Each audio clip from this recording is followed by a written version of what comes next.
कधी कांद्याचा कोसळता भाव, कधी पुरात वाहून गेलेला कांदा, कधी शेतातच सडलेला कांदा, तर कधी बाकी देशांनी भारतीय कांद्याकडे फिरवलेली पाठ. कांदा मुद्दा त्याच्या रंगाप्रमाणे लाल रक्तासारखाच नेहमीच उसळतच असतो. पण नक्की हे मुद्दे उसळण्यामागे कारणीभूत आहे तरी कोण? सरकारचं चुकीचं निर्यात धोरण की बाकी देशांची भारतवरची नाराजगी? सुरळीतपणे चालू असलेली कांदा निर्यात अचानकपणे का बंद होते? शेतकऱ्यांच्या कांद्यासाठी कोण दरवाजे खुली करणार? जाणून घेऊयात आजच्या व्हिडिओमधून. नमस्कार शेतकरी बंधू आणि भगिनींनो, पालवी अॅग्रिको मधून मी कृषी तज्ञ मोनिका आजच्या कांदा पीक विषयक व्हिडिओमध्ये आपले सर्वांचं मनापासून स्वागत करते. बांगलादेशने भारतातून होणारी निर्यात बंद केली अशी बातमी कानावर पडली आणि शेतकरी गटामध्ये एकच संताप उठला. अनेक शेतकऱ्यांच्या कमेंट असतात, आपले सरकार फक्त बांगलादेशवरच का अवलंबून आहे? बाकी देशात का करार केले जात नाही? बंद केलेल्या दरवाजांसोबतच फक्त कांदा बंद झाला नाही, तर बंद झाल्यात शेतकऱ्याच्या आशा, स्वप्न आणि मेहनतीवरती अक्षरशः कुलूप लागलं.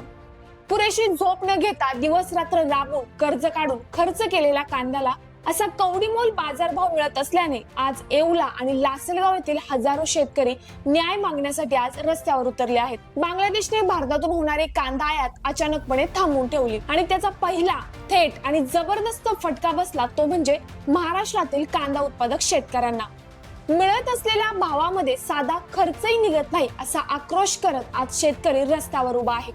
आज येवला आणि लासलगाव मार्केटची परिस्थिती पाहिली तर सर्वाधिक आवक झालेले मार्केट आज उच्च स्तरावर दिसत आहे. या मार्केटमध्ये अक्षरशः कांद्याचे ढिगारे देखील बघायला मिळत आहेत. परंतु दर्जेदार कांदा असून देखील आज त्या कांद्याला खरेदी करण्यासाठी कोणी नाही, ना व्यापारी, ना सरकार, ना नाफेड, नाही बाकी देश. मिळतंय ती फक्त आश्वासनेच. बांगलादेशात कांद्याचे उत्पादन वाढल्यामुळे भारताच्या कांद्याला दरवाजे बंदच झालेत.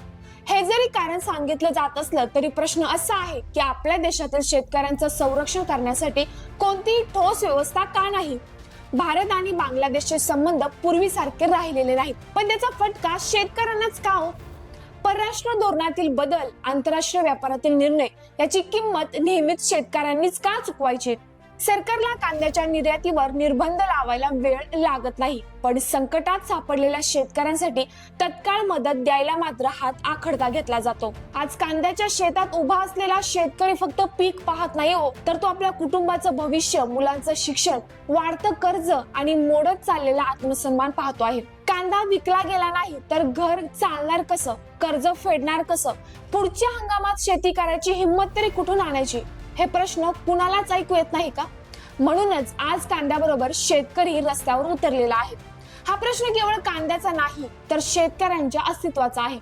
जर वेळेत निर्णय घेतले नाहीत, योग्य अनुदान, हमीभाव आणि निर्यात धोरणात बदल केला नाही तर कांद्याच्या शेतात घाम गाळणारा शेतकरी उद्या शेतीपासूनच दूर जायला वेळ लागणार नाही. सरकारने हे लक्षात घ्यायलाच हवं की शेतकरी वाचला तरच देश वाचेल.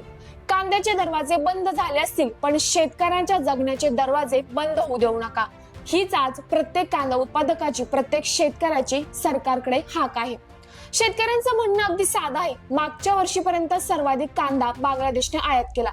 यंदा मात्र 1% देखील कांदा बांगलादेशने घेतला नाही आणि म्हणूनच सरकारने तरी 1000 रुपये अनुदान देऊन कांदा घ्यावा या मागणीवर शेतकरी अगदी ठाम आहेत. तर शेतकरी बंधूंनो, यावर आपलं काय मत आहे? सरकारने काय पावले उचलली पाहिजे? सरकारचं कोणतं धोरण तुम्हाला चुकीचं वाटत आहे? कमेंटद्वारे नक्कीच कळवा. सोबतच असेच नवनवीन आणि महत्त्वपूर्ण व्हिडिओ पाहण्यासाठी आपल्या पालवी अॅग्रिको चॅनल नक्की सबस्क्राईब करा. धन्यवाद.